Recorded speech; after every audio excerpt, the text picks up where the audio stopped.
Hello বন্ধুরা, আমাদের চ্যানেলে আপনাদের স্বাগতম। আশা করি আপনারা সবাই ভালো আছেন।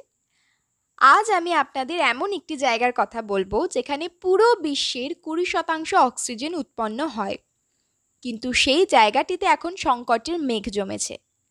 আপনারা হয়তো বুঝেই গেছেন যে আমি অ্যামাজনের জঙ্গলের কথা বলছি। আজ আমি আপনাদের এই রহস্যময় জঙ্গল সম্পর্কে অনেক কিছু বলবো। এটি এমন একটি জঙ্গল যা বিপদের জন্য পরিচিত। এখানে আপনি বিভিন্ন ধরনের বন্য প্রাণী এবং আদিবাসী মানুষদের দেখতে পাবেন। কেউ কেউ বলে থাকে যে এখানে এলিয়েনেরাও আসে।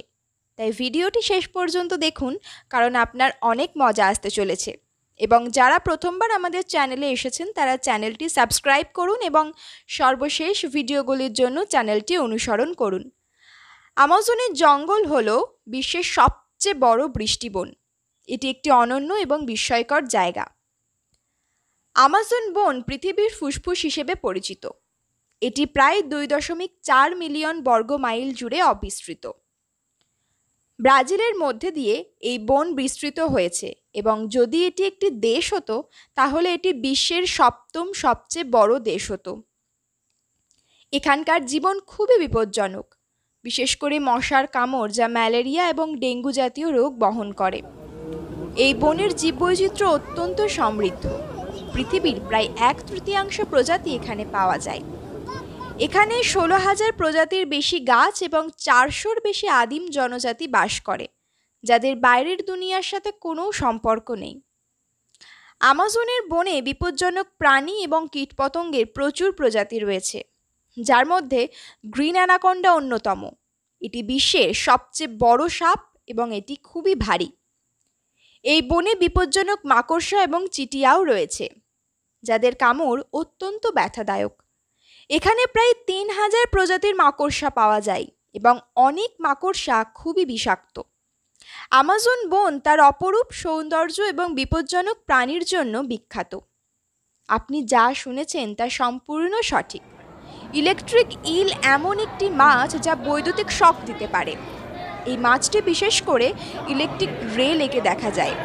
এটি শিকার ধরার জন্য উচ্চ ভোল্টেজের বৈদ্যুতিক শক ব্যবহার করে। এই মাছের দেহের ভিতরে থাকা কোষগুলি যা ইলেকট্রোলাইট দ্বারা পরিপূর্ণ, তা উত্তেজিত হলে বৈদ্যুতিক শক উৎপন্ন হয়।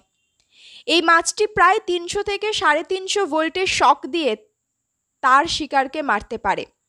এটি মূলত রাতে শিকার করে এবং অ্যামাজন নদীতে পাওয়া যায়।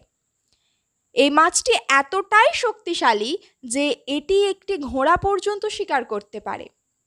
এই মাছটি পানির প্রবাহের নদীগুলিতে বিপজ্জনক বলে মনে করা হয়, যদিও অনেক বিজ্ঞানী বলেন যে এই মাছ মানুষের জন্য বিপজ্জনক নয়, তবে এই বিষয়ে এখনও নিশ্চিত প্রমাণ নেই।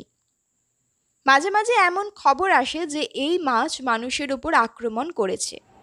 এই মাছটি কেন এত বিপজ্জনক বলে মনে করা হয় তা আমি বলতে পারি যে এটির দাঁত না থাকলেও এর চোয়াল খুবই শক্তিশালী এবং এটি কঠিন কিছু খুব দ্রুত কাটতে পারে। এই মাছগুলি মাংস খেতে পছন্দ করে এবং এটি কেন এত বিপজ্জনক বলে মনে করা হয় তা হলো এটি পানির নিচে স্নান করা লোকেদের উপর আক্রমণ করতে পারে। এই মাছটি মানুষের আঙুলগুলিকেও শিকার করেছে। এই মাছটিকে ভ্যাম্পায়ার ফিশও বলা হয়। এই মাছটি অ্যামাজন নদীর পরিষ্কার জলে বাস করে এবং এটি মানুষের জন্য বিপজ্জনক হতে পারে, কারণ মানুষ পরিষ্কার জলের দিকেই আকৃষ্ট হয়। আশা করি আপনি এই এপিসোডটি পছন্দ করেছেন।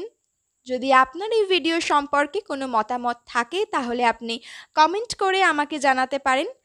আমি আপনার কমেন্টের অপেক্ষায় আছি। এবং হ্যাঁ, যদি আপনি আমার চ্যানেলে নতুন হন তাহলে অবশ্যই চ্যানেলটি সাবস্ক্রাইব করুন, কারণ আমরা প্রতিদিন এমন ভিডিও তৈরি করে থাকি। পরের ভিডিওতে আবার দেখা হবে। ততক্ষণ পর্যন্ত ভালো থাকুন এবং আপনার প্রিয়জনদের খেয়াল রাখুন। ধন্যবাদ।